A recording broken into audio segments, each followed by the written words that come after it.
Kovassi, bonjour. La taupe, c'est vous. L'agent infiltré auprès d'Annie Ramadan. Une histoire incroyable, des révélations au fil de ces mois. Et le 12 décembre dernier, enfin, l'épilogue. Vous êtes reçu à Berne par la commission de gestion chargée des questions de renseignement. Qu'est-ce que vous avez dit aux députés qui vous ont entendu? Qu'est-ce que vous leur avez raconté et où en est-on aujourd'hui?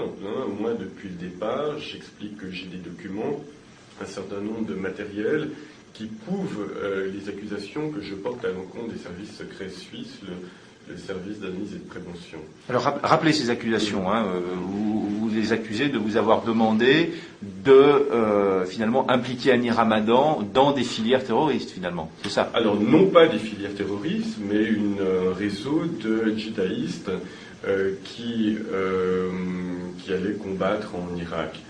Alors, qu'est-ce que vous êtes allé dire aux membres de cette commission qui vous a reçu le 12 décembre? Donc, vous êtes allé leur apporter les preuves, vous êtes allé expliquer votre mission en détail? Alors, effectivement, je crois que d'abord les parlementaires sont tout à fait au courant de comment les choses se sont passées. Ce qui leur manquait, effectivement, ce sont les preuves des accusations que je porte. Il y a donc des enregistrements qui sont des enregistrements des séances avec mon officier traitant du service d'analyse et de prévention. Ces enregistrements prouvent mes accusations. Il y a également un certain nombre de documents, des échanges d'emails. J'aurais remis 300 pages de mémos, de rapports, qui ne prouvent pas forcément les accusations, mais c'est aussi pour qu'ils puissent avoir tous les éléments qui démontrent qu'il ne s'agissait pas d'un travail d'informateur, mais c'était une mission d'infiltration, qu'il s'agissait d'être au plus proche de Annie Ramadan, d'avoir des responsabilités dans ce centre islamique pour moi, de manière après à pouvoir... il y avait donc plusieurs éléments, de mettre par exemple le manuel d'Al-Qaïda dans l'ordinateur du centre islamique, de placer des lettres de djihadistes qui étaient partis en Irak dans les dossiers d'Annie Ramadan, de façon à ce qu'à un moment donné, la police puisse trouver toutes sortes de preuves et qui auraient permis d'impliquer Annie Ramadan dans un réseau de combattants pour lequel il n'est évidemment absolument pas en lien. D'accord. Donc le 12 décembre, vous avez pu démontrer auprès des membres de la commission que vous avez bien reçu cette mission et qu'il y avait des ordres précis, des consignes précises. Et vous avez pu les... Ils le savent déjà. Ça, que j'ai été mandaté par le service d'analyse et de prévention, les services secrets intérieurs suisses, c'est un fait. Le SAP a confirmé que j'ai travaillé pour la police judiciaire fédérale. La police judiciaire fédérale l'a également confirmé, de même que le service de renseignement stratégique a également confirmé ma collaboration avec leurs services. Donc à partir de là, les parlementaires eux-mêmes avaient des questions à me poser. D'abord parce que les différents services leur ont menti au départ sur la réalité de cette collaboration. Et donc ils avaient des questions très précises. Moi je pense que j'ai plutôt été bien accueilli. Je crois particulièrement par le président, M. Hans Hoffmann, le président de cette commission. Je crois qu'il a la volonté lui-même de faire toute la lumière sur cette affaire. Le problème qui se pose effectivement, c'est que le rapport final qu'ils vont rendre sera communiqué à M.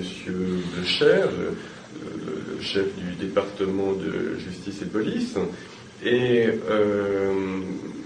ce qui sera rendu public, après, ce sera des conclusions. Alors évidemment, c'est là où peut-être c'est un petit peu frustrant, c'est qu'on n'aura pas la possibilité de faire connaître toute la vérité au public, aux gens, aux lecteurs de la Tribune de Genève, aux gens, aux citoyens de ce pays qui s'intéressent et qui ont le droit de savoir comment fonctionnent les services secrets. Alors justement, les gens veulent savoir, votre histoire est incroyable, et forcément, sur des affaires pareilles, on se pose des questions, on se dit, mais est-ce qu'il n'y a pas quelqu'un qui manipule quelqu'un, qui manipule qui?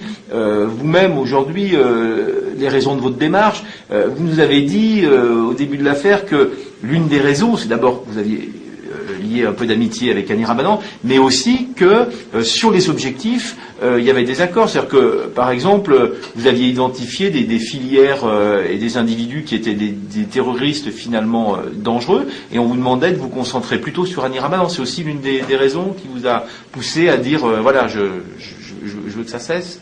Alors effectivement, il y avait une obstination constante sur la personne d'Ali Ramadan, qui n'est évidemment pas intéressant en termes de réseau terroriste ou même en termes de réseau islamiste. Ali Ramadan est plutôt un personnage qui semble même par moments isolé. Donc comme vous le disiez, on pouvait se poser des questions, qu'une mission sécuritaire soit engagée sur un centre islamique, sur une mosquée, on peut le comprendre, et je crois que c'est même de nature à rassurer les citoyens de ce pays. Le terrorisme existe, il y a donc, à mon avis, des enquêtes qui sont légitimes, pour autant qu'elles rentrent que ce soit un travail qui rentre dans la sécurité de notre pays. Ça me paraît tout à fait légitime, et je crois que les musulmans n'ont même aucun problème avec ça. Du terrorisme, elle dessert en priorité les musulmans. Donc je crois que les musulmans sont assez unis sur la lutte contre le terrorisme. C'est qu'il y a eu un problème d'objectif. Le fait d'avoir divulgué ma participation à cette opération était une sorte d'acte de trahison. Mais qu'est-ce qu'aurait été l'inverse de trahir? Est-ce que l'inverse de trahir, c'est impliquer un homme innocent dans des réseaux de combattants en Irak? Je ne crois pas. Je ne crois pas. Au contraire. Claude Kovassi, votre visage m'en a connu de tout le monde. Difficile pour vous de continuer une activité d'agent infiltré. Qu'est-ce que va être votre vie demain? Bien, écoutez, d'abord, nous devons aller jusqu'à la fin de cette affaire. Cette commission va rendre un rapport. Nous verrons quelles sont les conclusions. Il y aura peut-être pour nous d'autres actions à mener pour que toute la vérité soit faite sur cette affaire.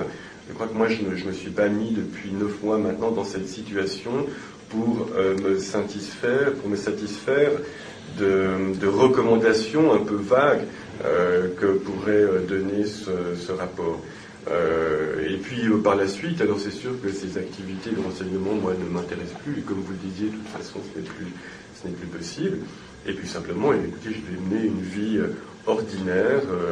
Je vais sans doute travailler et puis avoir une activité ordinaire.